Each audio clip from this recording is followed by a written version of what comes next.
Well, I know what you're thinking. Is this the mighty SAAB or just a mighty SAAB?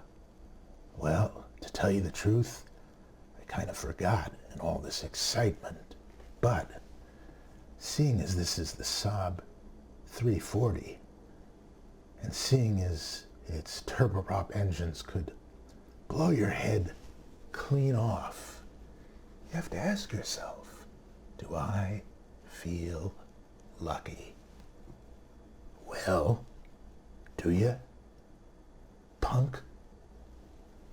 Hello again, and bad Dirty Harry impressions notwithstanding, this is a mighty SAAB, and actually it is a mighty SAAB version 340B, and it is by Carenado. And one of the things we're going to do today is give it a fly and find out how it differs from the mighty SAAB, which is of course the leading edge SAAB 340A. And already just looking around, I've found things to like and found things I don't like very much.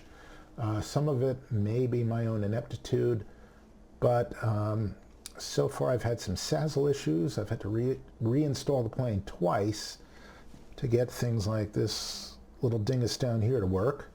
I've started up the plane and I've noticed that there aren't any detents here with the condition levers, which make it very, very hard to be in the right place, especially when it comes to advancing the props to max, because beyond max is a kind of a flat beta range, which is not good for anything and can make you fall out of the sky. So that's a no good. The other thing I've noticed is instead of smoothly moving down into beta range, you have to hit a key to toggle it, and then instead of moving the props further down, as in the mighty TBM, you hit this and you move the, well, you know, that's not working either. And then you move the props levers up and it moves them down, and I'm not sure why that isn't doing its thing, because I think I've got it set up so that it engages beta mode. But let me just double check, because I don't want to be saying mean things about this airplane when in fact I've got it wrong. So let's just check right here, and looks like I've got this as toggle beta prop. I do. Unfortunately, through my own quirky setup, unless you recalibrate this every single time, it doesn't register right here. So just let that do its thing. And there we go. And yep, toggle beta prop. There you go. Okay, well that should do it. Not doing it now, but maybe it only does it when it starts up. The other thing I've noticed is certain things aren't modeled, like the override for the batteries, which is normally what you do when you turn the thing on.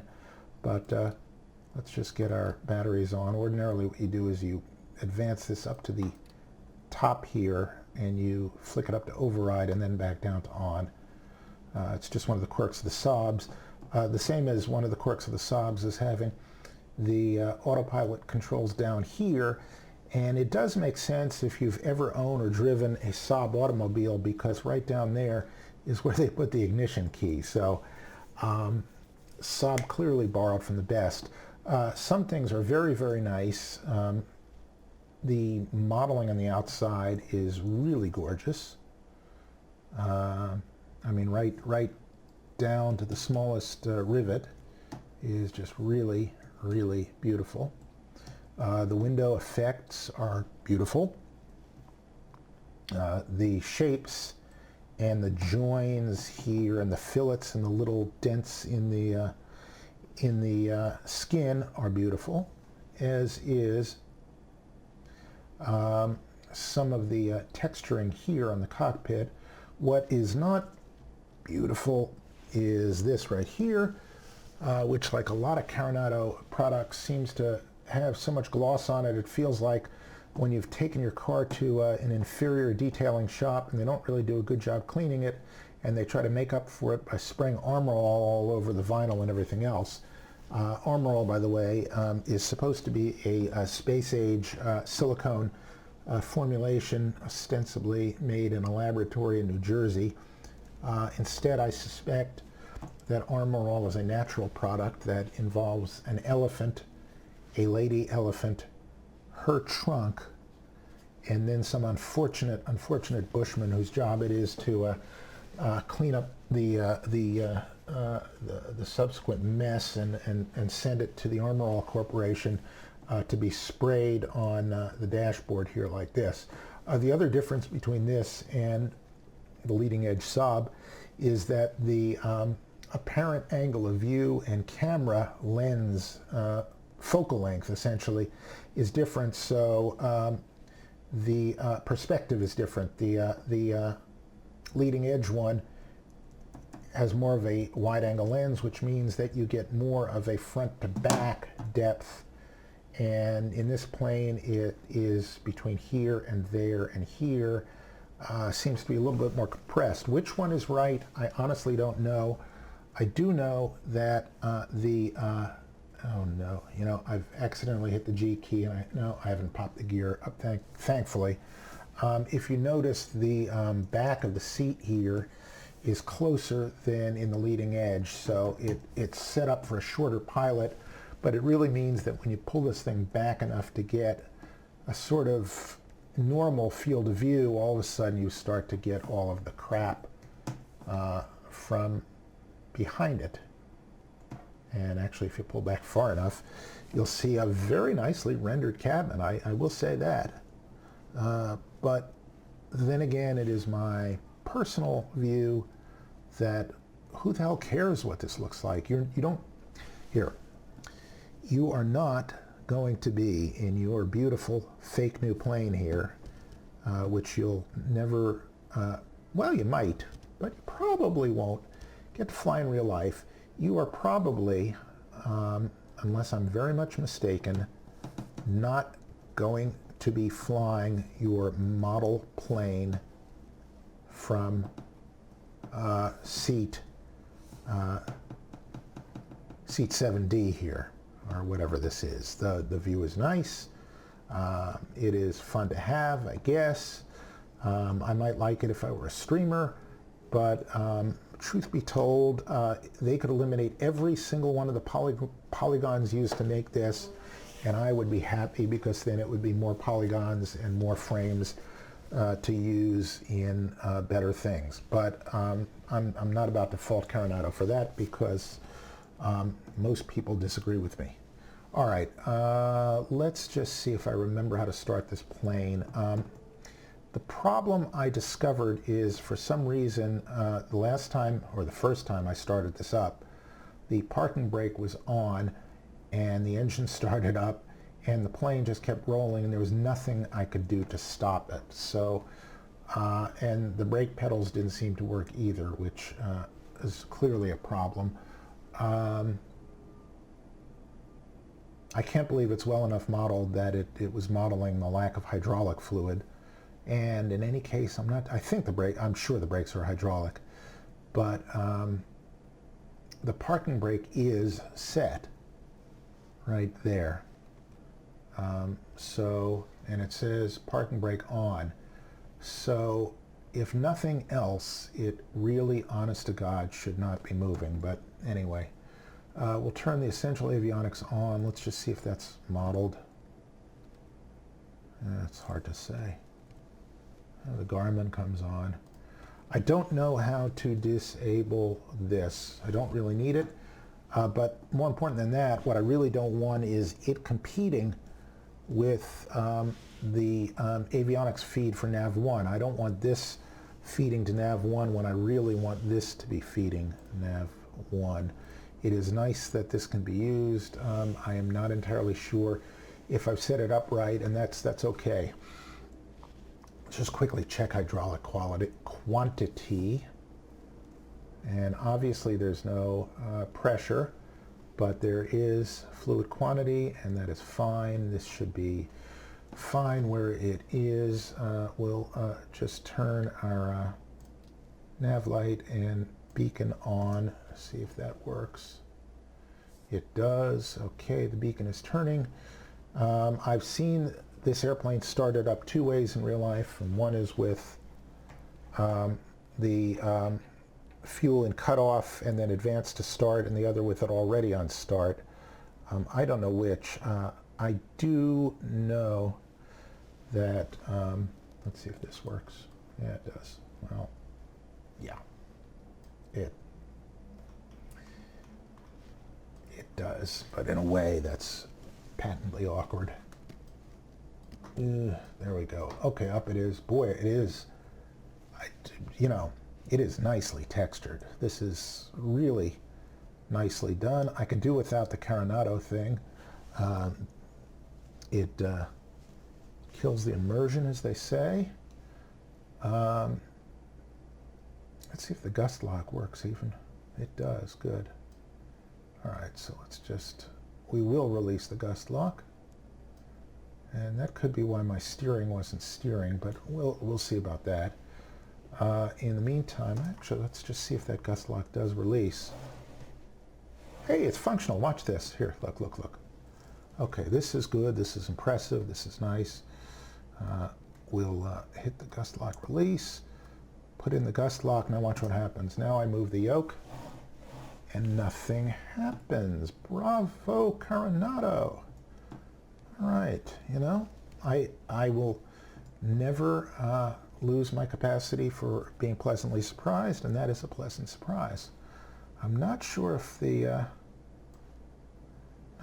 Who's the leading edge models that, but here, as you can see, we will manipulate the manipulables, and up we go and down we go, and it all works. Good. All right, that's good to know. Parking brake is set. Parking brake is enunciating. And I've got my views all set up for the other one, but that is fine. I don't think my standby hydraulic needs to be on. Our levers are at least probably where they should be. We'll turn and burn.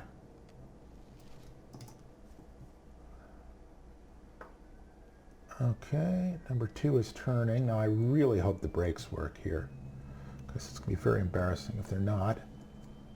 All right, and we will almost immediately flip number 2 to start. Oh, that's really finicky. All right, and we'll monitor especially ITT. It'll peak, it should come back down. I don't know what the real temperatures for the B series should be. Okay, torque rising, fuel flow is fuel flowing. The prop at the moment is sitting on the governor, so that's not going to matter. Just waiting for starter cutout, and it seems to have cut out. And so what we can do now is move our engine up to unfeathered gently, and we should see the prop begin to rise and regulate. Now I should wait for 10 seconds, and we'll just move it up to min. Let's just see if it rises now. Okay, there we go. Prop oil, and now prop speed, and now I want to see, shit, the airplane's moving. And I've got the brakes on. Crap. All right, let's turn the tiller. Shit. Shit. Shit. Shit. All right, this is bad and embarrassing. Let's just try not to hit anything. See if beta works. All right, we've hit one plane. All right, this sucks.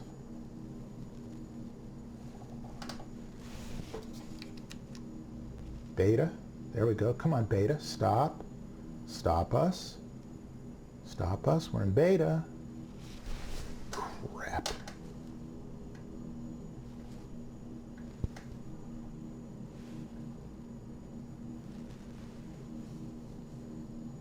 Let's try it again.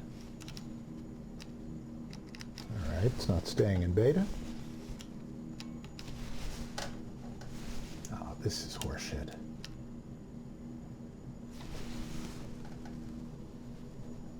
High beta, come on, slow us down, slow us down. I'm in reverse right now. We should be backing up. All right, we'll just hit the global right there. I'm now in full beta.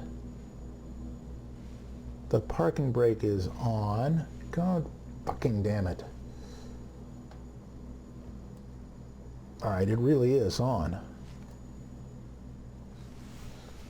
All right, I'm just going to keep this one in beta right now, and I'll turn the gens on. Maybe this has something to do with, well, there's the hydraulic pump pumping, so that's good. Wonderful. Am I moving? I'm not moving. All right, let me just roll out of beta and see if we're stopped now. All right, now we seem to be stopped, but that is not correct. The parking brake should hold regardless. Now maybe this is because I'm only flying it for the first time, and it takes a certain amount of hydraulic fluid built up in the lines to apply the brakes, but boy, that seems wrong. All right, in the meantime, we will trip our right bleeds. That resets that. I'm just going to turn our heats on right now. Okay, normal, front, normal. Props not needed. All right. Number one, ready to go. Move this to normal. And we will guard this. And we'll start number one.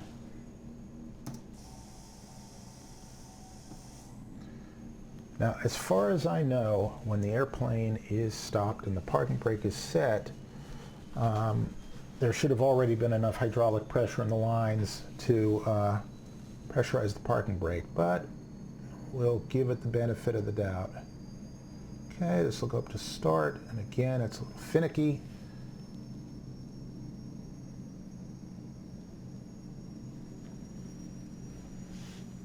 One set of gens on first. Let's just see if our power is correct.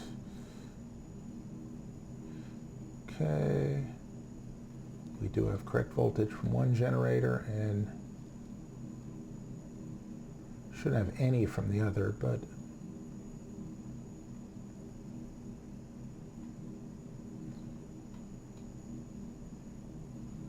and actually we don't from the other. We have no current from the other, so that works. All right, up we go to unfeathered. We'll pause there.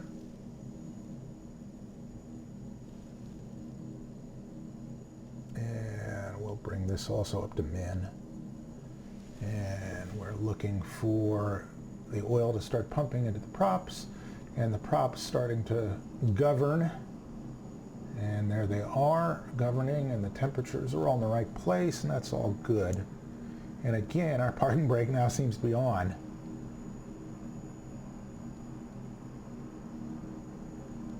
And I can turn our left gens on and reset.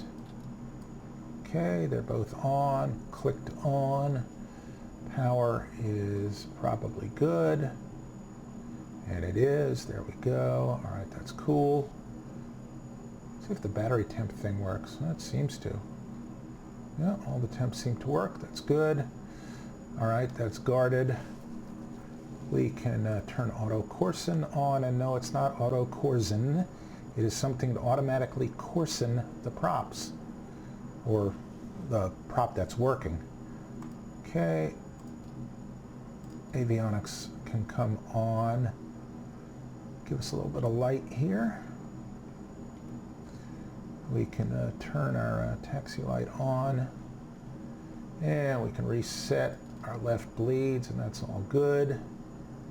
And we can see our cabin temperature seems to be fine. Recirc fans can come on. Everything else is copacetic. Let's check our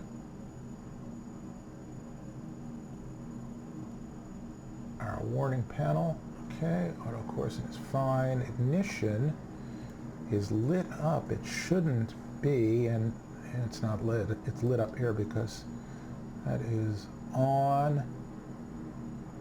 I believe that is the correct position. No, you know what? Might not. Let's just see what happens if we turn that off.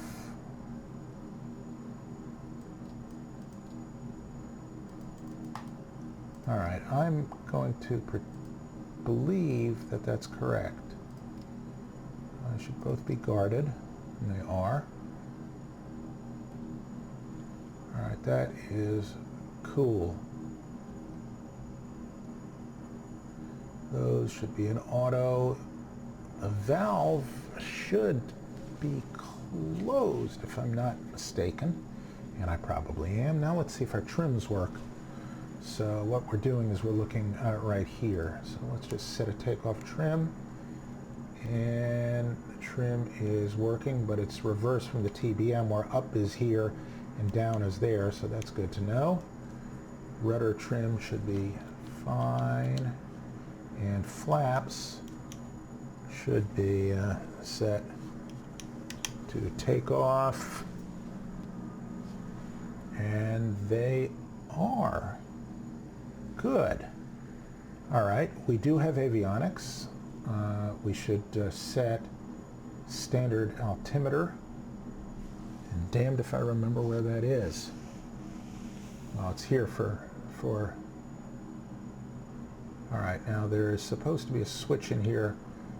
There's supposed to be a switch to set it to, or an option to set this to inches, not hectopascal, but we'll leave that aside. Let's see if our parking brake works now. Damn, I shouldn't even, okay, it's off, and we're rolling, brakes work, and it's on, and we're stopped. Okay, so that was a problem of the hydraulics not being pressurized. Now, as to whether it was realistic for them not to be pressurized is another story indeed.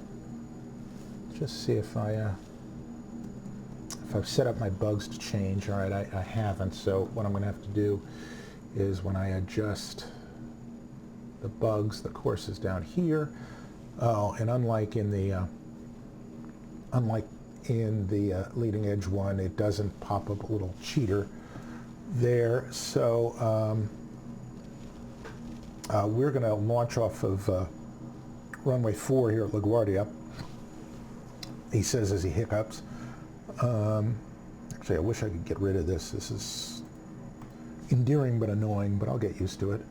And of course, the ashtray no longer works because, well, nobody smokes anymore. Let's see what our lights look like. Oh, they're lovely. Good, good, good. All right, that is nice. That is, as they say in the business, that is nice. All right, let's see if we can change our course here. By the way, if you want to know how to set your keys, you just go into the little settings bug there, choose keyboard, search keys just to see if there's anything to assign, pitch trim up, pitch trim down. I actually don't want that assigned to either one, so we'll be fine with that. So what we'll do is we'll search commands and we'll do course. Let's see. Nope.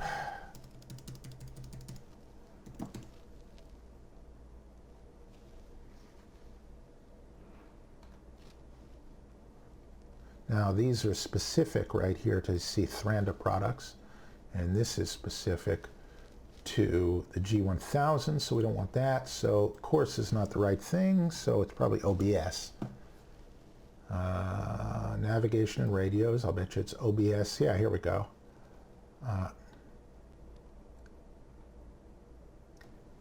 Let's see, HSI, OBS 1 down. So let's record a keystroke. We'll make it this bracket right here. Already assigned a pitch trim down. I'm going to change it. And then OBS. Well, you know what? Maybe it's OBS. Well, let's just see. Okay, I'm going to change it right there, and now we're going to look, and I'm going to see whether our course changes. It doesn't, so that means it's not the regular OBS. It is, let's see if this knob changes. Nope, doesn't move. So that means, and you have to do a little spelunking here. That means that it isn't the OBS, it's the pilot OBS HSI. So HSI down, there we go, yes. And HSI up, yes. Now let's see if it works. No, of course not. Why should it? That may be because this is hooked up to it, and that may be that this is hooked up to it, and there's one way to find out, and that is to toggle this and switch to VLOC. And now let's see if we can move the thing. Yes. Okay, that's because we're in VLOC mode. So now we know that that is the correct command, and we've now bound a keystroke to each one of those. So now we can move this sucker around without ever having to look down here.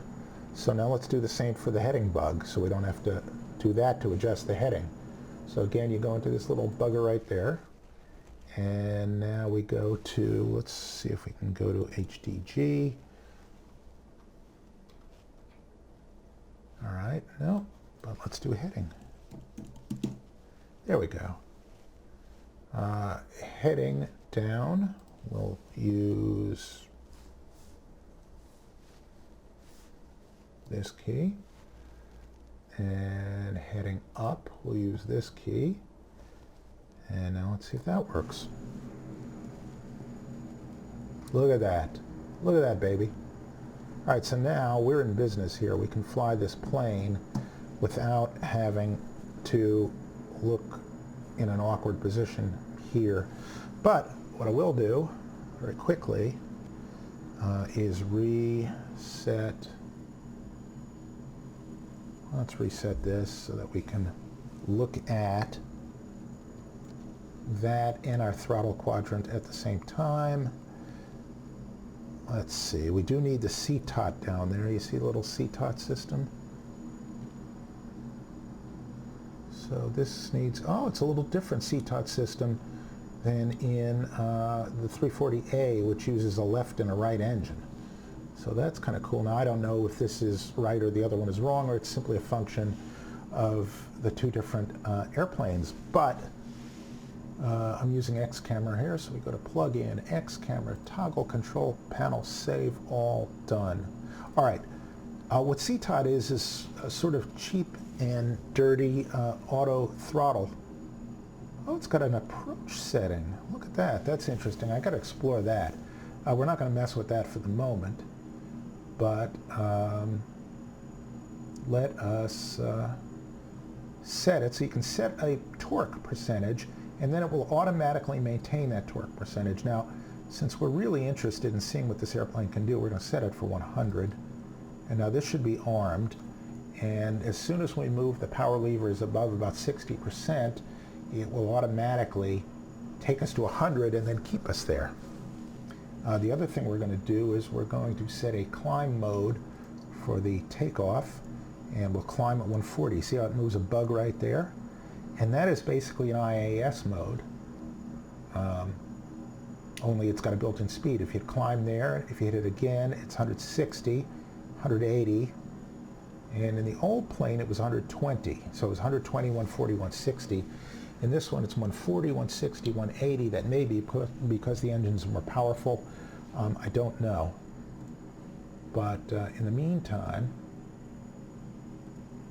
let's see where our transponder is. Those little stupid things. Here we go. It's right here. That's our weather radar. Do we have a transponder? We do. And it's blanked out, probably because we're using the mighty Garmin here. So let me just see if I can make this thing work. I'm just for the moment going to squawk VFR and altitude, and now let's see if it doesn't say. There are two transponders, and yes, it does say altitude, but just for yucks, let's see if it takes the changes here and is hooked up. Enter 2001, and it does. Look at you.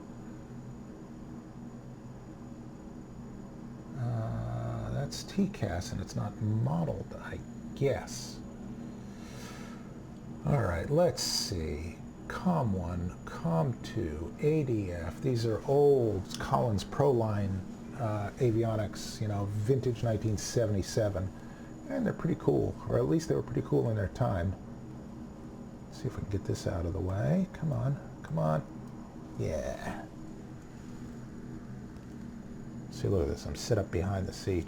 Well, anyway, let's get it out of our way. All right. You know what? We're just going to take this thing up and ring it out a little bit, see how it flies. I guess, well, hell, we'll set a quick flight plan. We'll go to Bridgeport, Connecticut. I'm not going to fly any real approaches here. Let's just see if it works. Flight plan, KBDR.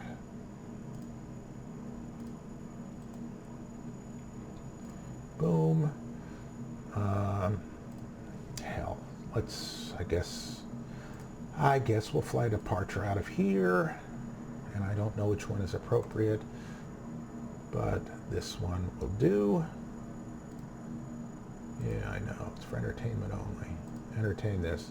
All right, yes, well, it's departing in vectors. So, fat lot of good that does. Guardia 5 here. It's vectors with a bunch of information. All right, back, oops, didn't load it. Well, let's see if there's a different one. Yeah, actually that'll work. We'll do the Jutes 3 off of runway, only works off of runway 22. All right, well we can do that. Load that, okay. Bim, bam, boom, that's good. And let's see what the Jutes looks like. It's not smart enough to know which departure I've got, but there's the Jutes, and I know what you're thinking. Jutes? What's a Jute? All right, runway 22, left turn around to the fix called Jutes. To Finis, bim bam, there we go. All right, from there, we'll, since we have no wind here, okay, we'll go approach. Let's try an Lpv approach from the south. Load that. We'll see how we do. I don't know if this thing is wired up yet for it, but here, let's find out. One way to find out, go to map here, look down here, go to the CDI, go to GPS, and see if it is set up for the initial departure, and it seems not to be. Here, well, let's make sure it is. So we'll go to Reality XP, GTN, Settings, and it doesn't show up, of course. Settings. No? Anyone? All right, this is probably not going to work. Let's just see if we're missing an update. Oh, we're missing a lot of updates. Hey, download update. All right.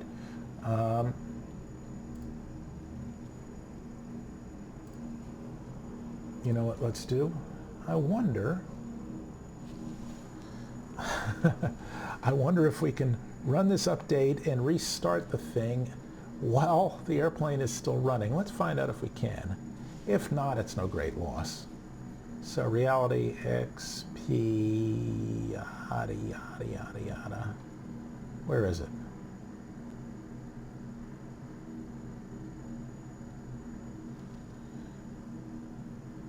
Anywhere? I know I downloaded it. It says I did. I also don't have the, there it is. I don't have the rain library installed, which is Todorico's magnificent the library that basically puts rain on your windshield and a little lead in your pencil too, if you know what I'm saying. All right, so where is it? Where is it? Where is it? Come on. Thank you, Windows. There we go. All right, let's see. This will be interesting. Let's see if we can update this sucker as we're flying the damn plane. I know I'm making you sit through this. I'm sorry. Yeah. Okay.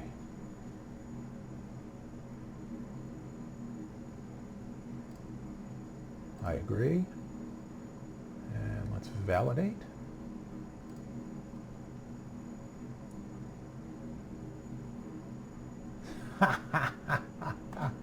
Well, fuck you.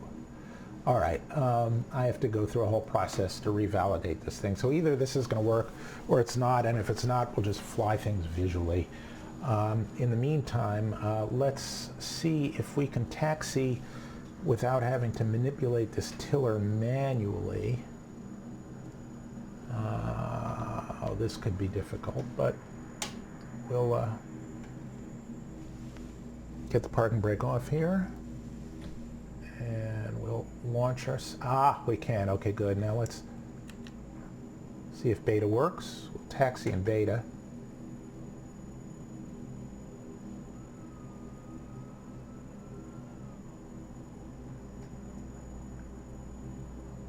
The only question is, where the hell are we going? Let's find out.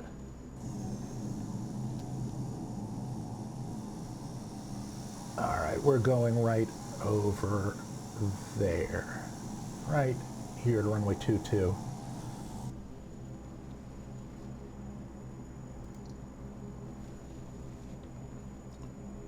I will bet you dollars to donuts my navigation is not properly hooked up, and that's nothing you can really do about that. But so far this seems to taxi okay.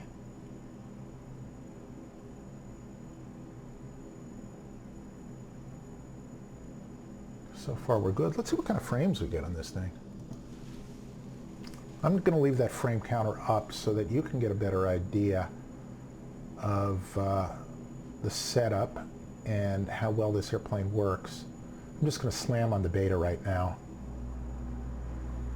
Sounds are good. Let's see if it slows us down though.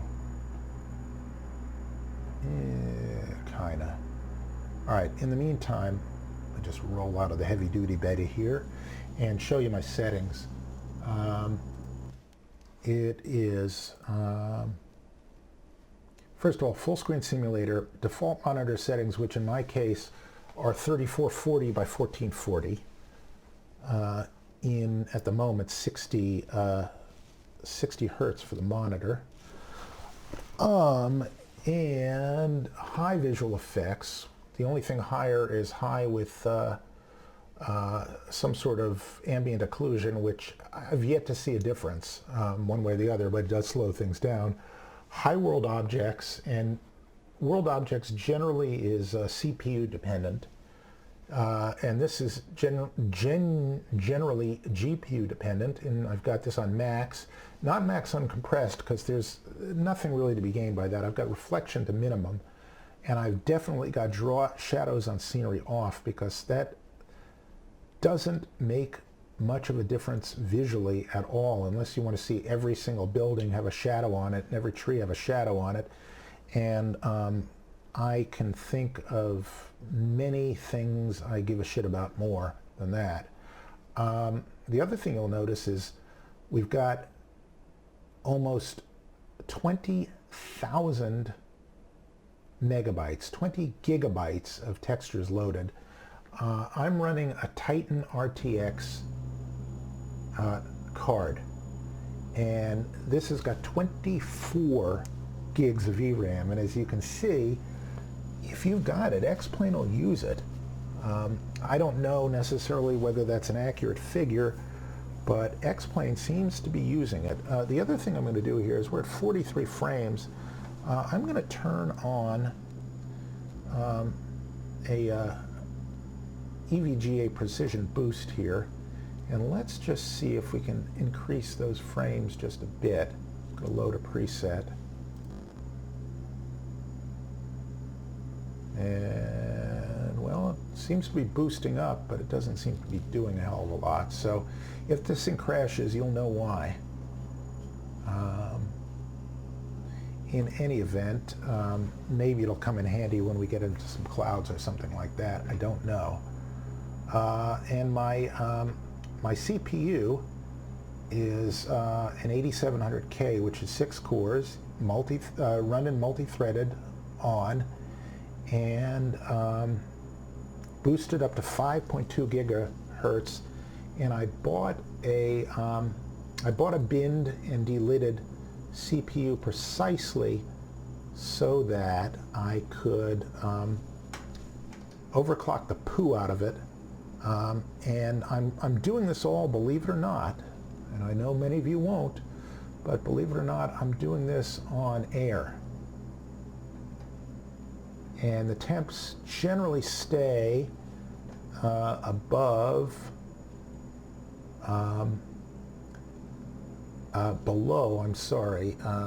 75 degrees Celsius. So we're doing okay. I'm sure nobody else is coming. They're not. This is Garmin Safe Taxi, which is magnificent. You almost don't have to look out the window. I'm used to doing the mighty TBM here, which is why I'm moving my throttle levers in the wrong position for beta mode. Beta mode is basically the mode of the props that are not governed, and that means they're basically they're in a very flat mode, so they create a ton of drag, and beyond that flat mode they go into a reverse mode where the blades simply twist a little bit in the opposite direction, so even as the props spin, instead of shoving air back, they shove air forward, is more or less the way it works. This is the crappy texturing of this runway right here. Thank you, Dravetsky. They do a great job with everything else, but for some reason these textures look like garbage. It's almost not fair to criticize, considering that, you know, you basically, in one of their packages, plus the airports, you know, you spend about $60 and you get 3 major airports, 3 minor airports, and all of the New York metropolitan area, so it's hard to bitch. All right, let's come to a stop here. Just measuring how springy everything is. The other thing is that in climb mode, I believe this should already be, well, maybe it shouldn't. You know, I have to study up on that. but we'll get our landing lights on. The sounds are very satisfying, I have to say. Wings are for ice, don't want that. Strobe on. Those heats are fine. Auto Corson is set. Everything else is set correctly. We'll turn this on. We'll turn that on. Bleeds can stay on. This is a powerful aircraft. Our annunciator panel is clear, but we will turn our takeoff inhibit on, and that's basically going to keep us from getting warnings on anything except, I guess, what you'd call mission critical stuff. We will also advance our props to max, and again, this is where this particular model seems to be a little bit hinky in that it doesn't seem to have Temps. So I'm going to move this up very cautiously to max, and I'll move this up to max. Prop sync should be off, flaps are set, trim is set, so we're going to take off and we're going to climb to the left, and you know, I mean, hell.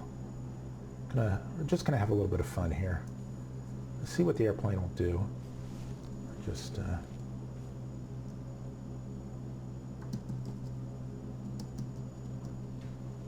I would square up my heading bug in a second, but take care of that in 1 minute as we take the runway. It's a nice looking EMAS bed there. There's some nice townhouses there on Rikers Island, which should not be. The other thing we'll do is we'll come out of beta.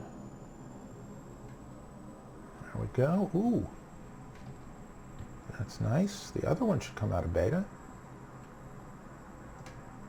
All right, I'm going to have to fix that before we go. Now they're both in beta. That's wrong.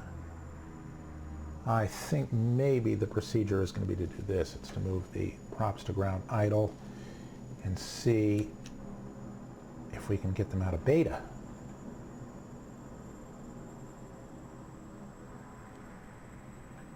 There we go. Okay. All right. You do not... Oh, I see. They automatically go into... they go into automatic sort of the beginnings of beta just from the power lever position, I think. All right, that's a little bit quirky. All right, so the auto Corson is armed. Let's make sure our CTOT is still on, and let's see if that works. So we're going to run up the power to about 60% here. I'm just going to tweak this just a little bit so that we're right where we want to be for LaGuardia, which is practically swimming in the East River. We're pointing at Manhattan there. You can see off to our 1 o'clock, and you can see we're still getting about 38 frames, so that's good. So now let's just see if the auto Corson catches. So we're going to come up to about 6. There we go. It catches, it bounces, and away we go. All right. It's a little quiet. All right, 80 knots. Checked and cross-checked. And we'll rotate 1 second, right about there. See how we come unglued. Oh, that's encouraging. Feels good. All right, we'll go gear up. Nice and stable. Very stable here. All right, we're in nav mode, but it's not obviously working, but let's get our flaps up. Let's see if the climb mode is working. It is. No, wait, maybe it is. It is. Okay, good. It's calling our turn. Yes, okay, good. All right, one question answered. So I'm just going to follow the flight director around. I'm not going to play around with the autopilot yet. I was playing with the trim. It's a little stiff, but the real thing's a little stiff. We know how painful that can be. So let's see if this follows our procedure. Up we go, getting nice frames. And let's just say we'll go up to 6. You know, let's not go crazy here. Now let's go up to 8,000. Okay, we'll roll out of this turn. What I will do is let's see how it is hands off. Oh, it's certainly got some torque. All right, so let's bring our props back slightly. I've overshot a bit. Staying at about 140. Let's turn our CTOT off. Props are our torque is going to come back a little bit because it arms itself when your physical levers are just a little far back of the position where it's going to end. So I think the real plane, what they do is they diddle that knob a little bit as they take it off and dial it back to a climb power so that when it comes off, essentially their levers are in the same place as the other. I'll turn the yaw damper on. See if that helps. And let's see if we can trim this thing out. What we will do is now we'll bump our climb up to 180. And we'll sort of do a cruise climb the rest of the way up. So we'll trim down a little bit. I'm not going to bring the nose all the way down because I want to maintain a rate of climb no matter what. And I'm going to gently bring it down and gently let us accelerate. Auto coursing can come off. There we go. This is a nice flying plane. Let's just see. All right, so there we are, and look at that. We're on track. We are well above our altitude, but that is, well, 3,000 or above. We're going to assume that New York departure has been kind to us, and they don't mind us going fast. Okay, around we come.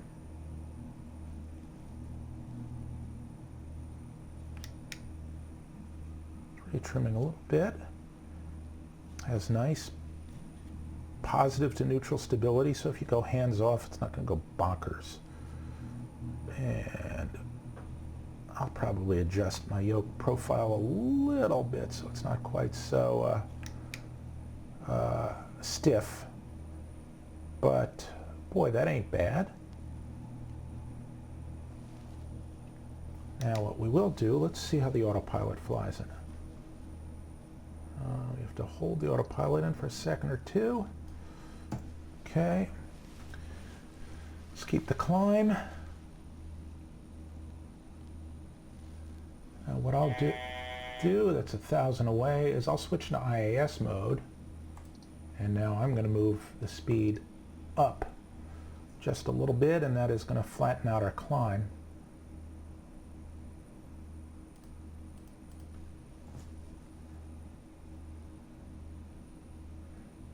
So instead of 180, we're actually bugged to about 190. And you can see we're climbing at 1,000 feet per minute. Let's just check our engine temps. They are well within spec. As a matter of fact, we can pour on some beans if we want.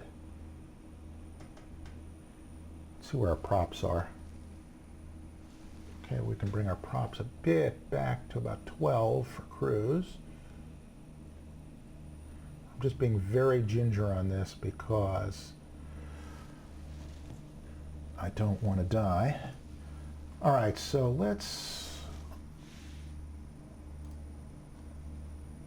we're suspended because we're in vector mode right here. So let's go into flight plan or procedure actually. We'll activate the approach, activate vectors to final. There we go. Back. Now we should be unsuspended, and we are. And let's start our descent. So we need to get down to 1,800 feet. And so first thing we'll do is we'll spin this sucker down a little bit. And guess what? We've got VNAV. Let's just see whether we're within the range of VNAV. I don't know if it's going to do it.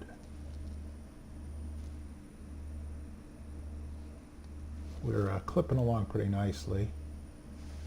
Just come down at IAS and now watch. I'm going to roll off the power here and watch what happens. We should start descending.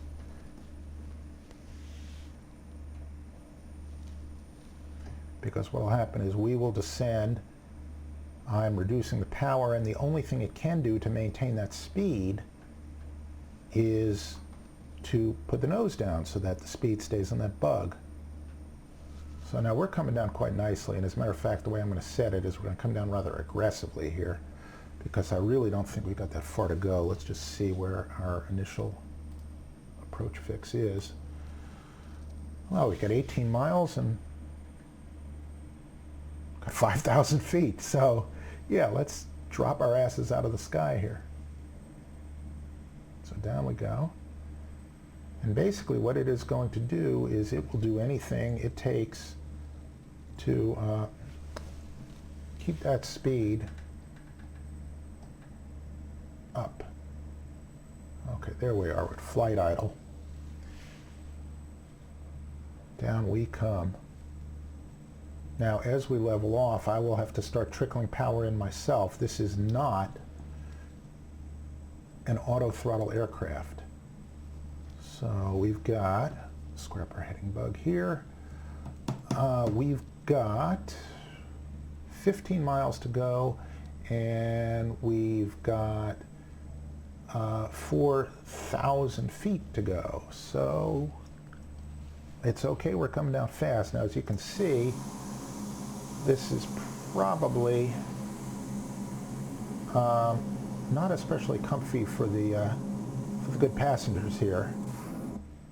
But when have we ever cared about passenger comfort? I mean, come on, really.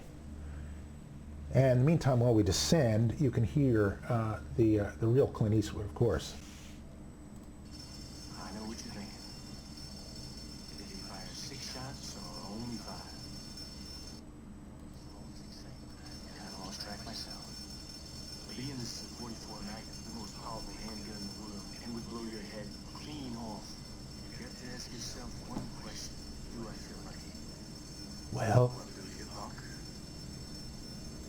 there you go. All right, from the man himself. Certainly done better than I could. All right, so we're going to make this target well within reason. So what I'm going to do right now is watch what happens. I'm going to start to bring our speed, if I possibly can, back. If I could remember where my speed bug is, I will bet you it's right about there. Yes, okay. Brought the speed down, and it raises the nose up. We're 1,000 away. We will start to level off naturally. And actually, this shouldn't be on VNav, but all right, fine, whatever. All right, let's see how we're doing here. Now, we are already enunciating Lpv. GPS here. So we already know our quality of service, and it is good. That means we should be getting shortly. All right, now I'm just going to let the speed decay. Now watch, the nose is going to come up. Oh, shut up.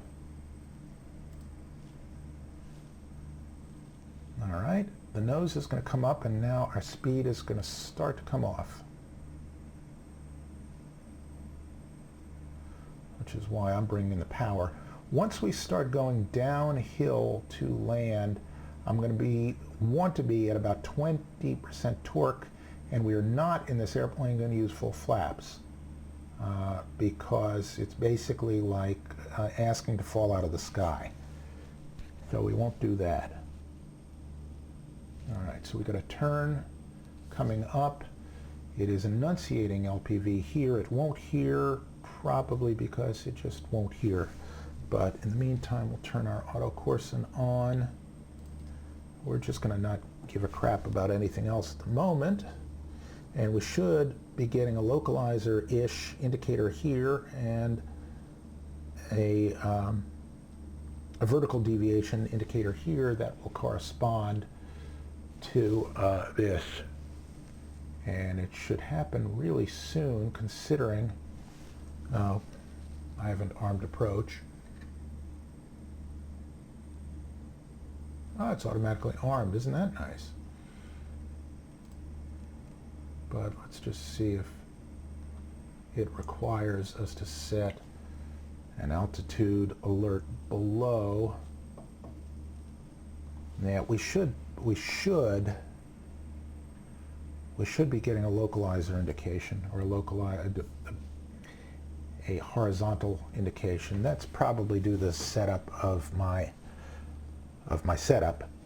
We do have a vertical indication. I don't know whether that is a precise one, and I don't know whether we're going to actually follow that using the autopilot, but there is our runway, so if worse comes to worse, we can just, you know, try to fly the airplane. Okay, so we're not. So we're going to take out the autopilot. There we go. And in a second, we'll get out a notch of flaps. And my throttles are not exactly synchronized. Just a little bit high, so we'll let that come down a little bit, retrim, and get out one notch. Let's see if that's enunciating. It's not. There we go. We're configuring a little bit late here. Getting good frameage.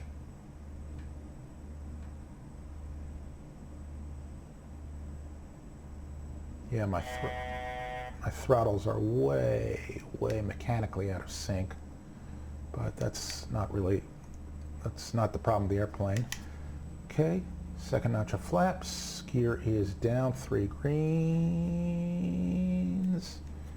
All right, I'm a little fast. I should be at about 120.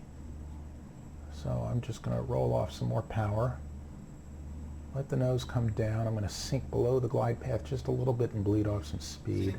Sink rate. Yeah, I know. Retrim here, and trim's a little bit funky. That's my own hardware.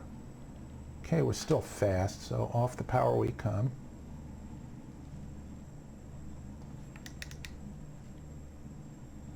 Let's see if I can make this work. All right, now we're at right about the speed where we want for our approach. So we stabilize just a wee bit late. But I think we'll survive. Too low, flaps. Too low, flaps. No. Too low, flaps. All right, you want another notch of flaps? There you go. You got another notch of flaps. All right, over the threshold we come. It's a little pitchy, but that's probably me. And we're going to keep a decent amount of power in through the flare. And we bounce. And we bounce again.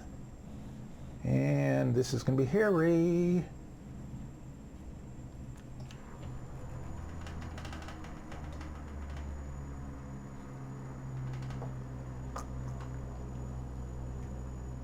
All right, well, that was no way to do it.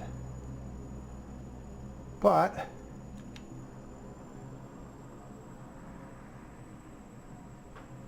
you know, sometimes you just do what you gotta do. So let us see what that looked like.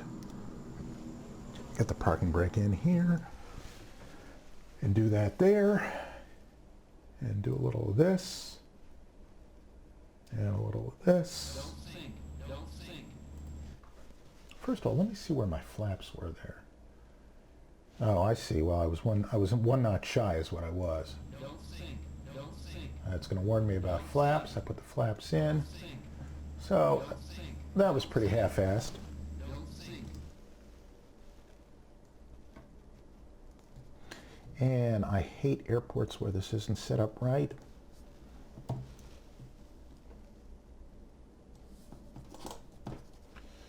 So we'll just do it ourselves. Isn't that the way it always is?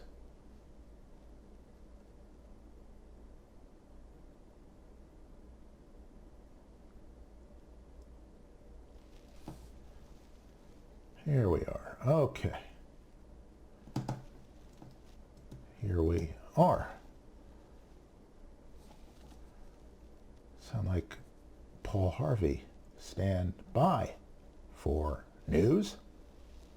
There's our runway. Okay, now we're in business. A little limp windsock there. All right, let's see how badly we do this. Good looking plane.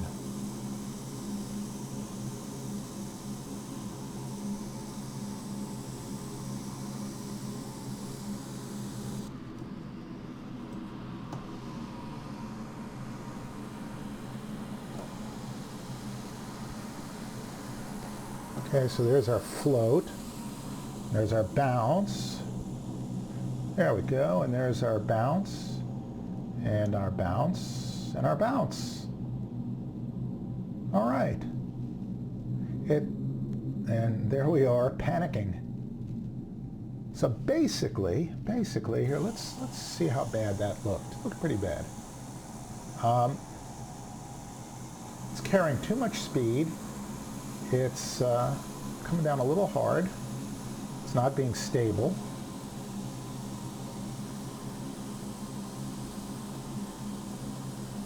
Boom, and boom, and boom. I only get credit for not panicking. Not for fucking it up, just for not panicking after I fuck it up. So there we go. All right, that, you know. Yeah, I'm not sinking, pal. All right, here we go. Just see if I can inhibit the TAWs right there. So again, here you go. We're a little fast. We probably could be a little slower because it wasn't very heavy.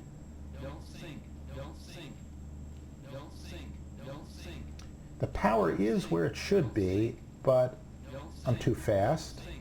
And by the time we touch, we're just skipping along in the ground effect, and it's not a good place to be.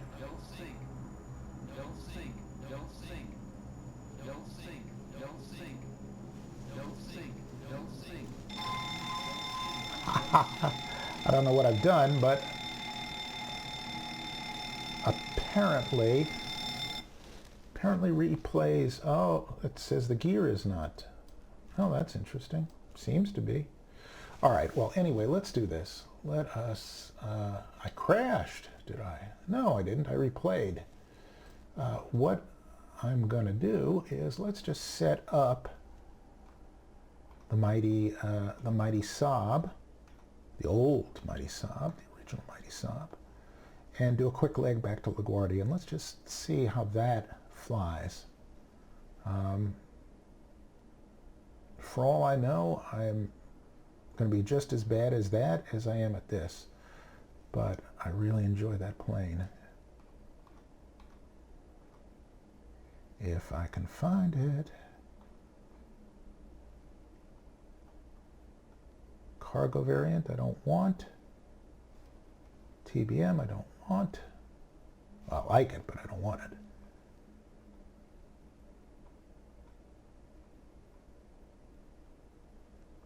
Oh, you're joking. Oh, there we go. We'll fly the old TWA Express. We'll do Bridgeport. And we'll launch off of runway 24.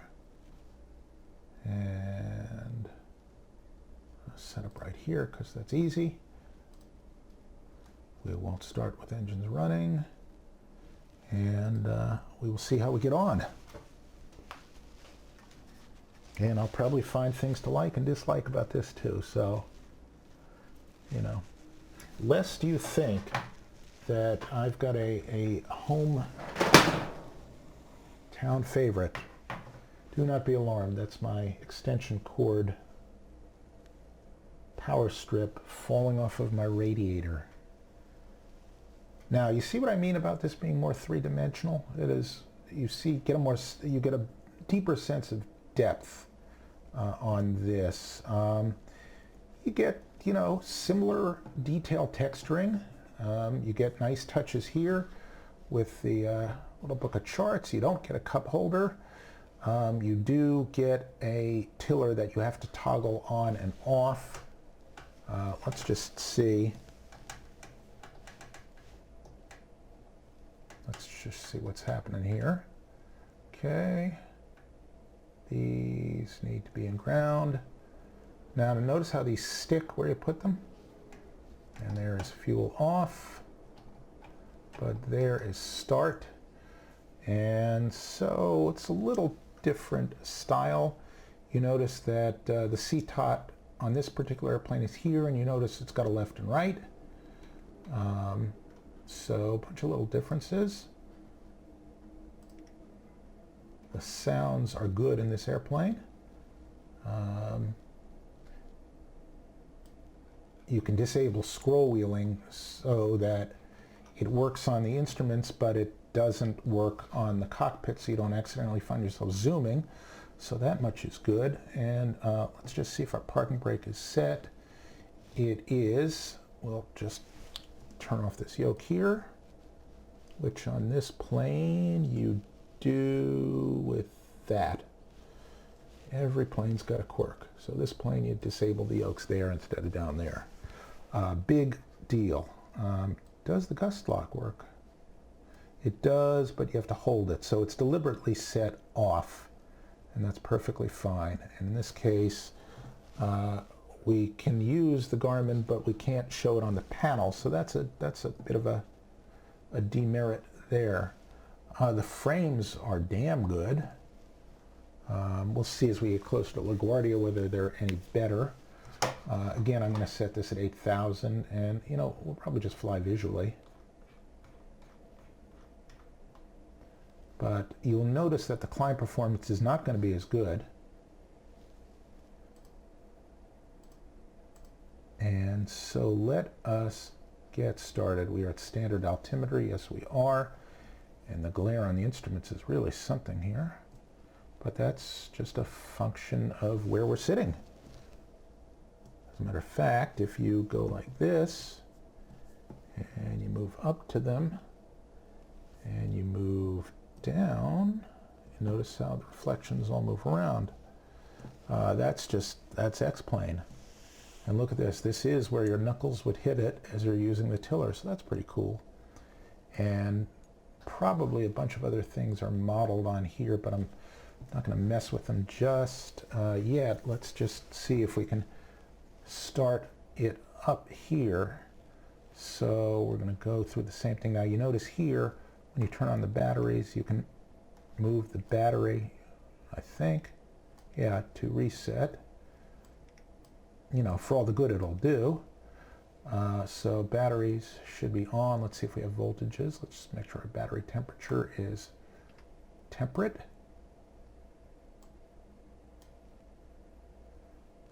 There is no battery temperature. Well, let's just see if the battery has juice, and it does. And the right-hand battery has juice too. All right, that's good too. And let's just see if our essential avionics work. Probably the Garmin will come on. Oh, this has that problem with, it's a long story, but it has a problem with data ref that sets the avionics on or off, and on older versions of this you have to manually flip the data ref to turn this thing on in some installations and not in others. There's no telling exactly what, but let's just see. We want the static items off. We don't really need GPU power. We're going to start off the battery. That's fine. And the parking brake is set. And the throttle is start, and flight or engine ground idle. That's good. And everything is probably copacetic. I'm not going to run the checklists here. If we don't know how to do this by now, well, the hell with it. All right, so we'll start number 2 again first. We'll arm the emergency lights. In this airplane, they are the airplane is delivered to you with the emergency lights in the off condition. We can turn our seatbelt sign on, and that can stay on, and we can turn on the beacon and the nav in the same places, slightly different sounds, and certain things drag and certain things are scroll wheel manipulable, and just have to remember which is which. All right, so in this, the ignition stays on normal. I've seen other planes in the real world. They will move the starter with the left hand, with the right hand. They'll flip the ignition from off to normal, but in this it seems to be set up with it on normal.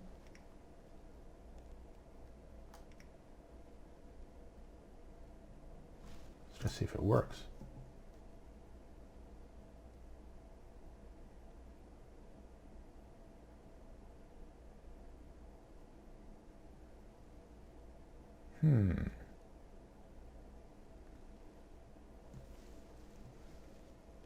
Well, first thing I'll do is check fuel quantity. Next thing I'll do is I'll put on ground power just for yucks.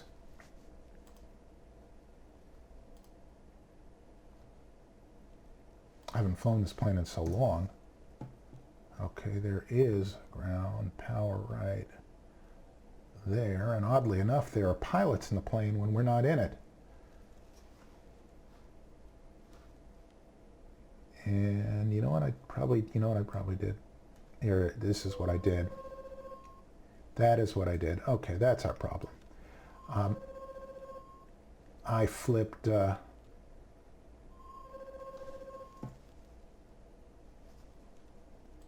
we go. I flipped our battery off, so we don't really need ground power at all. So let me just get rid of it.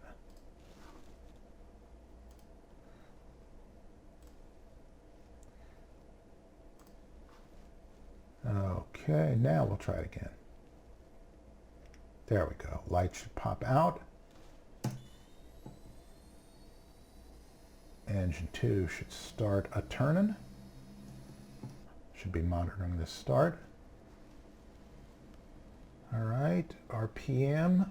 Oh, the temps are high. That could be a problem. All right, they're coming back down. Thank goodness.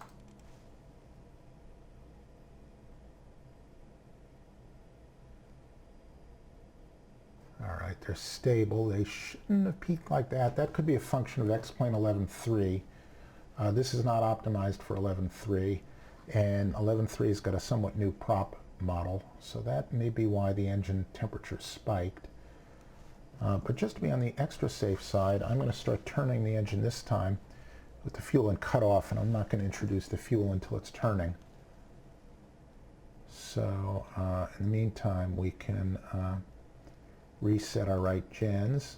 Well, we should wait till our prop is turning faster. I believe we've had starter cutout, so we'll move this up to unfeather gently. There we go. We're going to listen for the props to spin up here, and there they go. And yeah, the temperature spikes big time, and I think that is a function of X-plane 11.3, and ooh, up it goes again. That's kind of scary, but I do think that's 11.3. I'll have to ask about that. Yeah, look at it surge there. Ooh, I hope we can fly today. All right, when we start getting engine fire warnings, you know, what are you going to do? All right, so we'll now start number 1. Now let's take a look here.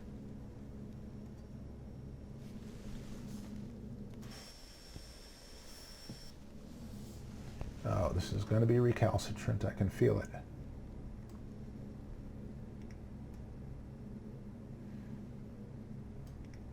You know what? It's going to want our condition lever in start. So we'll just leave it in start. Watch what happens. But it'll work now. Yeah, it works now. All right, so the logic of the airplane demands it be started this way with the lever here. Whether all carriers do that, I don't know, but that's the way it likes it. All right, there we go. Up can come the props here. All right, now we're going to watch. That's going to do its big dipsy doodle on temperature too. Look at that. Boom. Ooh, that's ugly. All right. The props catch. It's going to do another peak and come back down. Well, I'm glad I'm not really in this plane, but we'll move our props up to, yeah, it's in beta there. Don't want that there. Hey, don't touch me there.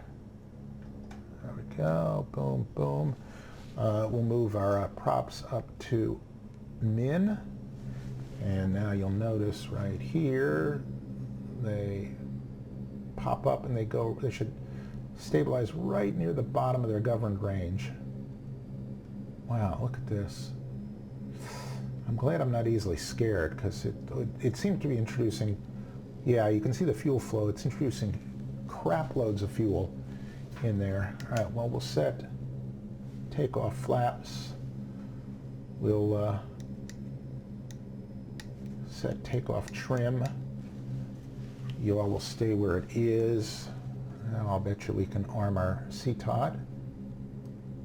There we go. We'll set it again at about 100% because we really want to see this thing go. We'll reset our left gen, inverter, turn on the rest of our avionics. We're going to wait for the AHRS to align itself. Give ourselves a little light here. Turn on our taxi light. Now our battery temperature illuminates. It all is normal. That's fine. Make sure our power is good. It's good on that side. Good on that side. We'll reset our bleeds. Boom, boom.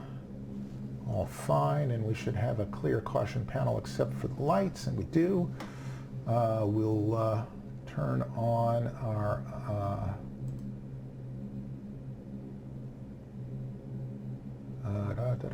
windshield anti-ice. Now this is not our standby pitot heat. This is the heat for our standby pitot. There are 2 pitot tubes in the plane. And I believe the regular pitot heat is just on automatically.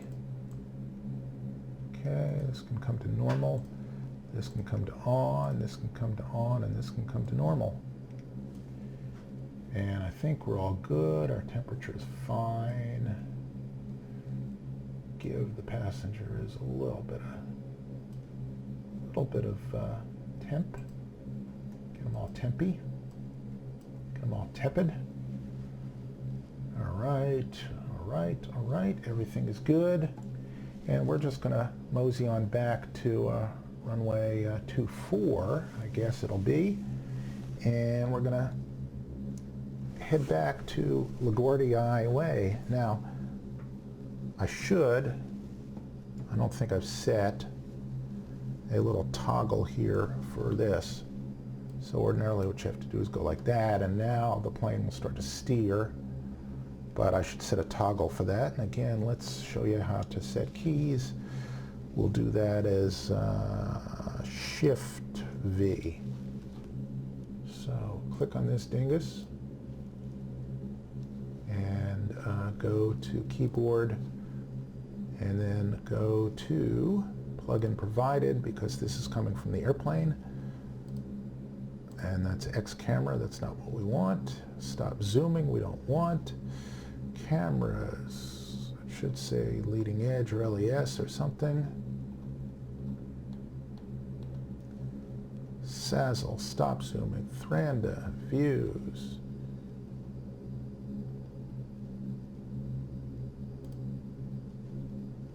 Better pushback, no. RXP, no. SRS, no. Cameras, no. Gizmo, Max, no. Sazzle, no. Let's see. I don't even know what that is. Skunkcraft, no. Stop zooming, Thranda, no. Oh, it's got to be in there somewhere. All right, well,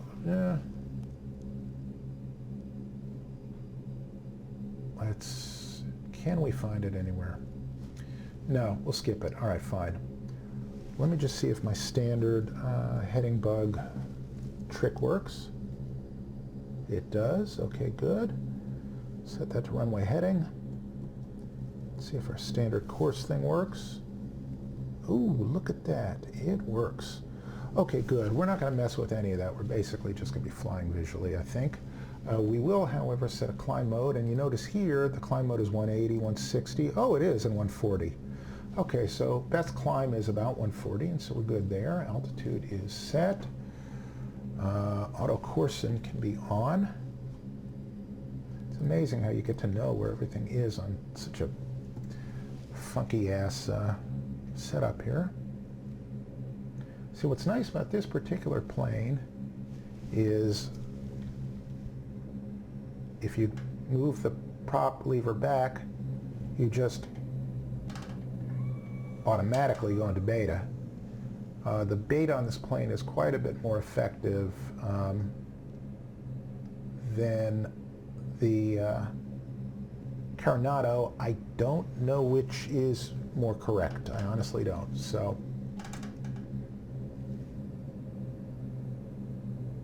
we're just gonna literally and figuratively wing it. This is probably not the right place to be getting on the runway. It's going to deprive us of about 800 feet out of about 5,500 feet, so this will get a little tight.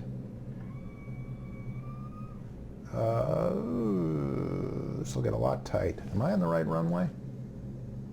No, I'm on the wrong runway. Well, you see, this is why you set runway heading in your bug. This is not the right runway. This is not my beautiful car.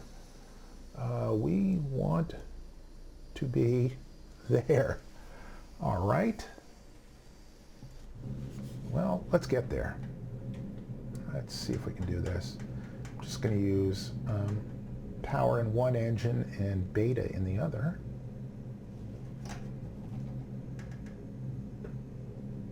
To pull us around. There we go. All right.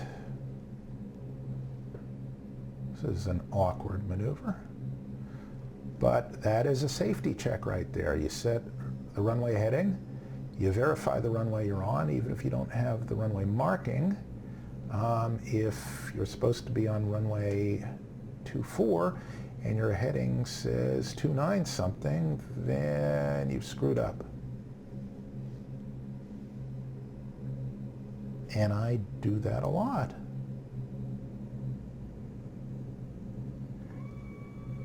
And also now just by inspection here, not only can I see the 2.4, but I can also see the fact that the runway is considerably longer, and we like longer. Now I haven't put a flight plan in here, but I mean, it's not going to be hard to find LaGuardia. So we'll do what we can. And we'll fly along the north shore of the Sound, and that way we'll just turn and we'll land on runway 22, coming in as if we know what we're doing. Apart from that, let's just see. CTOT is armed. Should be squawking altitude, and we're not. Let's see if that makes it work. Doesn't seem to. All right, so that's probably not going to work, so we'll just do it ourselves like that. Come on, there you go. All right, everything else is kind of moot, don't care. CTOT is armed, set at 100 for torque. We can now move our props up to max, and you can see there's a nice little detent, boom, for us to let that fall into, which is a very good thing. So again, I'm going to bring up the props, bring up the power. I'm going to go up to about 60% torque and it will catch. It's giving me an over-temp warning. Oh, and CTOT is also letting it surge. So yeah, this is, I'm going to just have to set these manually. This is not really equipped, there we go, for X-Plane 11.3 apparently. There we go, and we'll rotate. And up we go. And this has got the just tender, beautiful, beautiful flying characteristics that I've come to love in this plane. We'll start to turn to the west. Get on out of here.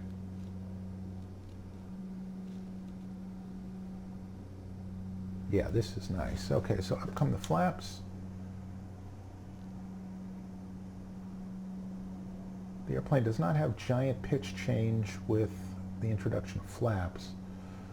I'm going to kill the flight director just because.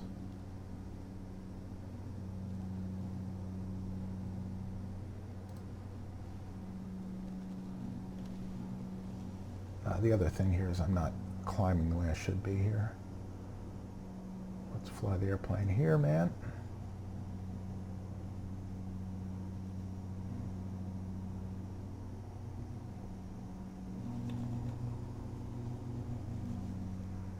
Flap over Westchester County.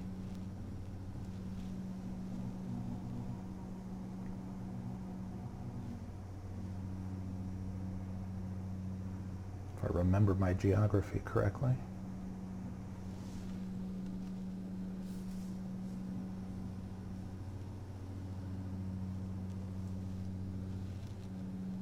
And I obviously don't.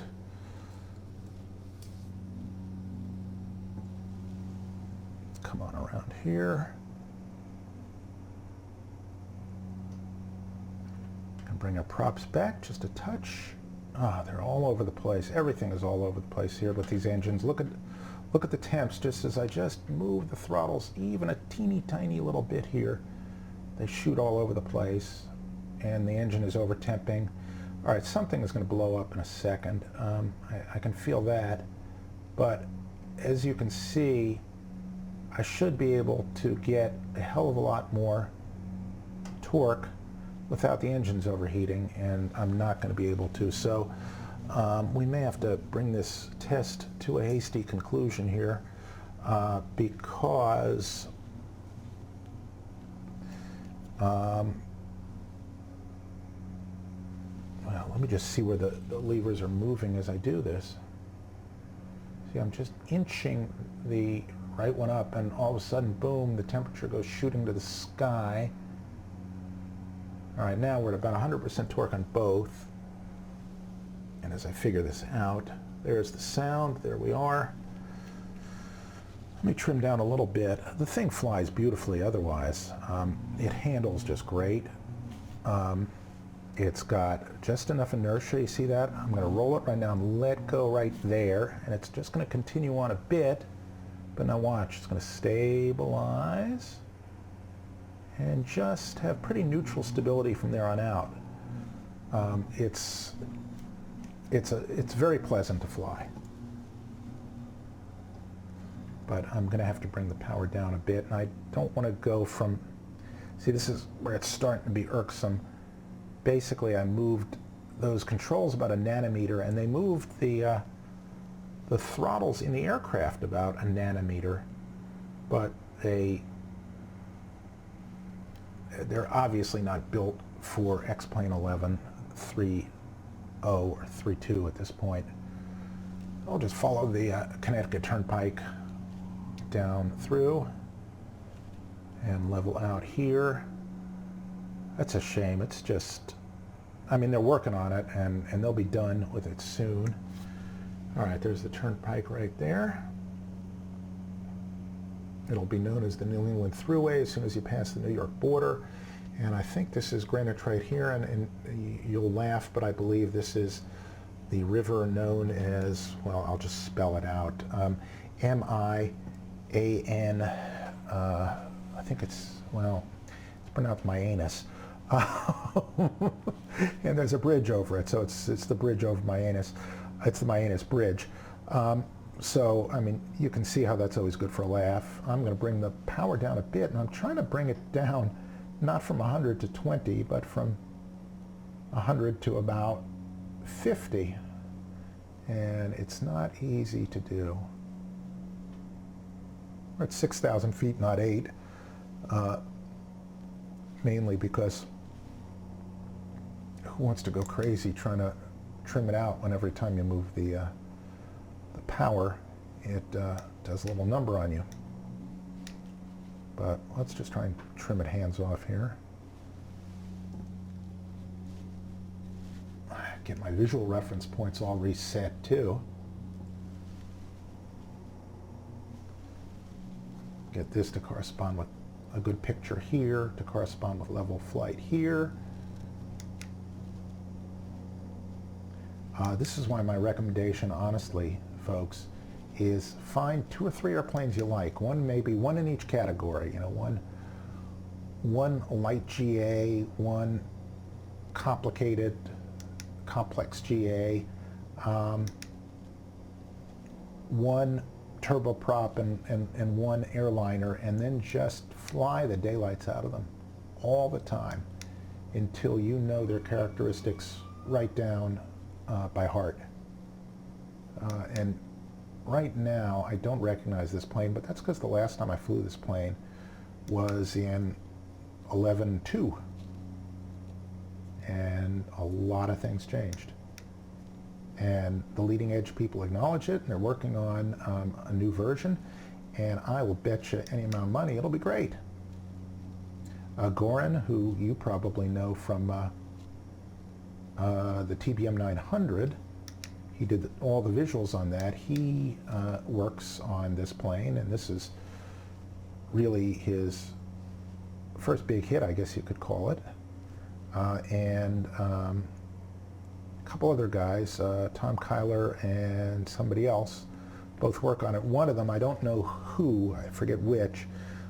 His other job is being literally a rocket scientist for NASA, or a contractor to NASA, I don't know at this point. And so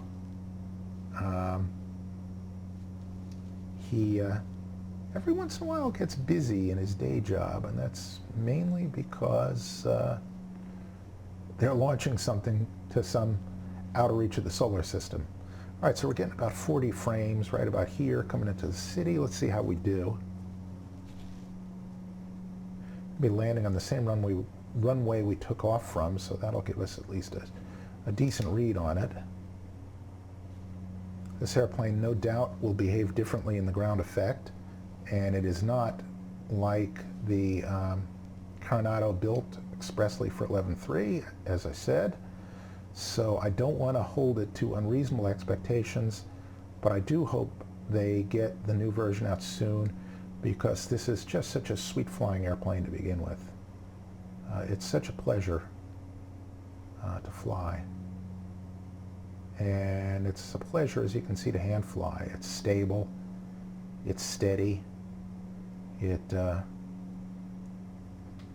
doesn't feel like it takes 2 hands to fly, but it doesn't feel unrealistically light on its feet. It has good stability. Here, let me show you the pitch stability here. Let's put it into a little climb and let it go and let it cycle through. I'm just going to keep the wings level here. And we'll enter a little shallow dive. It will build up speed. And this is, by the way, called a phugoid oscillation, and it will, as the speed builds, so watch, it will pick up speed, and the nose will rise, and up we go, but you'll notice we're not going to climb as much or as steeply as we did a second ago. Now it's about 7 degrees, and now we're going to hit the top of that, slow down, lose a little lift. Again, I'm just going to level the wings here, and down we go. And we'll descend, but again, not as steeply as before. And what you'll see is it'll go through this phugoid oscillation, and each oscillation, and at least in a comfortably engineered airplane, will tend to damp itself out at whatever speed you trim to, and as long as you don't change the power, and as long as outside forces don't impinge on the plane, obviously. But you see, there we go, and now instead of going up at about 7 degrees, we went up about 4. And you notice our nose is coming down a little slower. And again, nothing is going bonkers here, and it shouldn't. All right, let's fly through the Throg's Neck and the Whitestone Bridge. We'll actually do an approach to runway 31, actually. We'll do a sort of reverse expressway approach. Instead of doing a left-hand turn to final around this way, we'll do a right-hand turn to final around this way. So we're basically going to fly over Flushing Bay here.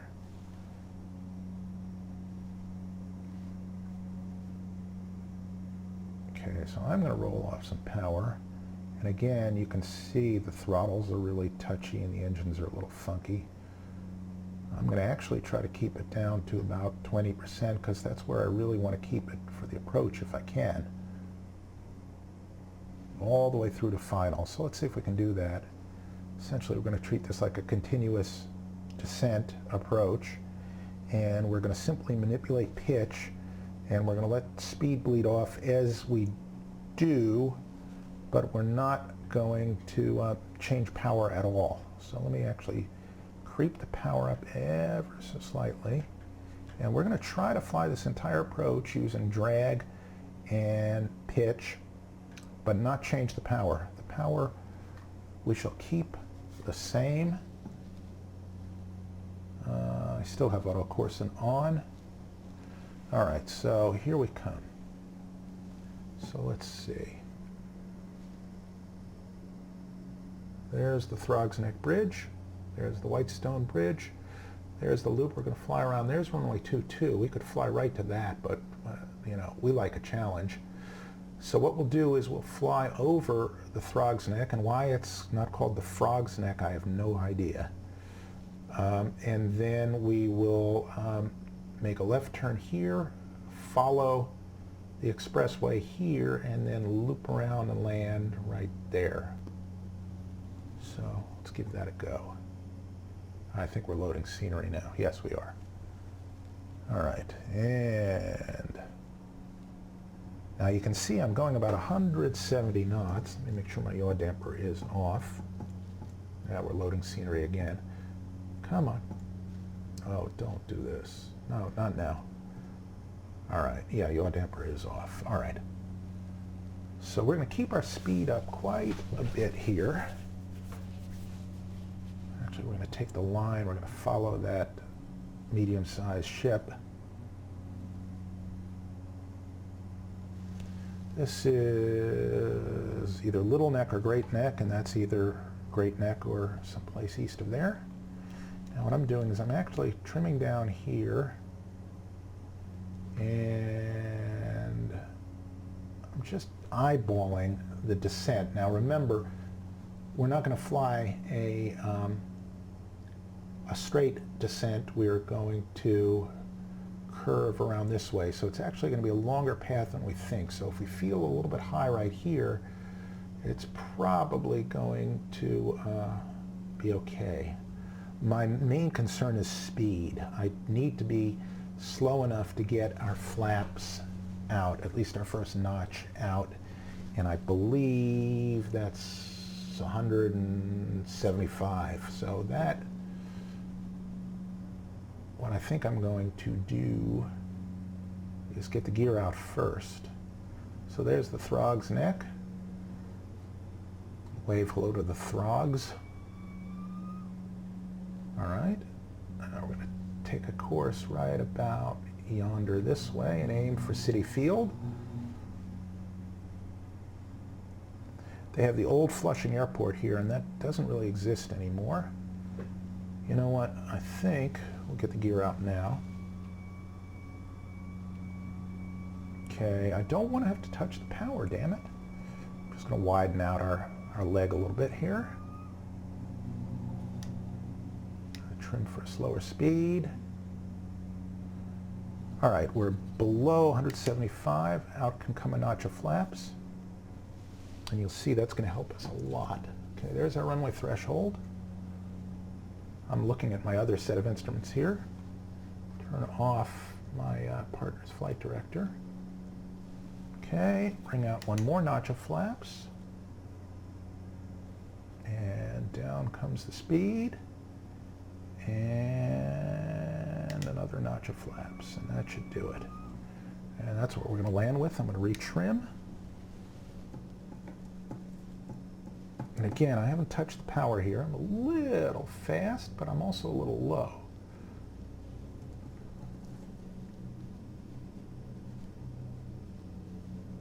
Okay, there's a little crotch in the expressway.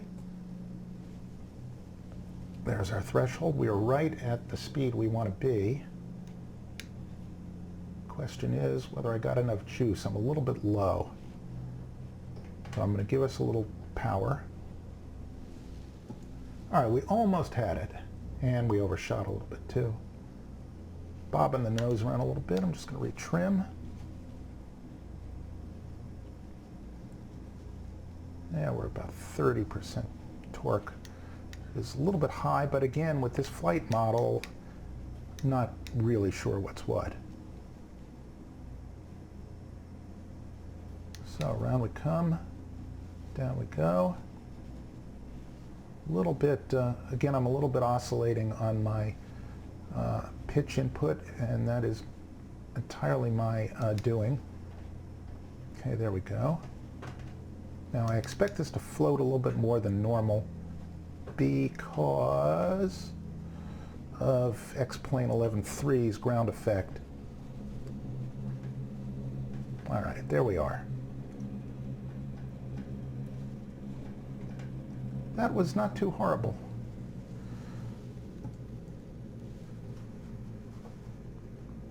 But I have to get this thing set up. There we go. And let us get off the runway here. It's probably a little bouncier and a little bit stiffer limb than I want. The frame rates are about maybe ever so slightly less than with the Carenado. But, and the systems are a little bit different. The sounds, some of them are better, some of them are worse. They both fly nicely. I will say, and it is maybe it's a function of familiarity, maybe it's a function of the no armor all on the dash. Maybe it's a whole collection of intangibles, but at least to some very, very slight extent, and I think it's things like the little texturing here and there, which seem to be a little bit more, well, simulated looking in the Carenado. I have to say that Goran manages, he is the most tasteful airplane texturer I've ever seen. His stuff doesn't look like simulated anything. It looks just like lived in real stuff, right down to the scratchies and the gunkies all over here. And the way the fingerprint oils come in and out almost with little gradients here that kind of reflect that you only sometimes hit it here, but you always hit it there. things like that. This airplane, to me at least, feels like it's got a little bit more soul. But, you know, this was, you know, a 5-year work by a few people, and this and one or two others were really the only planes they did, whereas the Carenado is a freshman effort by a team that does a couple dozen planes at any given moment. And the fact that they came up with something so good right out of the gate is, to my mind, tremendously impressive. So I gotta say that both of these planes are just great planes to fly. So I would confidently recommend either one. I would say that this plane is about to get much better in whatever the latest version of it is. And it's not really, at least from an engine standpoint, comfortable to fly at the moment in 11.3, but it is going to continue to be magnificent. And the Carenado is probably only going to get better. So, you know, at the moment, enjoy the Carenado, and you know, if you're like most of us and you already have the leading edge here, just wait a few months or maybe even weeks for them to bring it up to speed, and I guarantee you're going to have two really, really great planes to fly. So with that, you know, let me know what you think in the comments. Let me know if you've flown both. This is obviously just a sort of half-assed little test, and, you know, isn't really intended to push either plane to the edge of what it will do or probe the very depths of the simulation. But just on a cursory level, you know, this is good stuff, and it's hard to go wrong with either one. So, you know, give me your views and give each one of them a try, and just, you know, have a ball. You can fly into pretty small airports, and you can fly this thing without a whole lot of muss and fuss, and you know, you'll be following in a lot of young pilots' footsteps. So have a shot at it, and I'll see you next time. Bye-bye.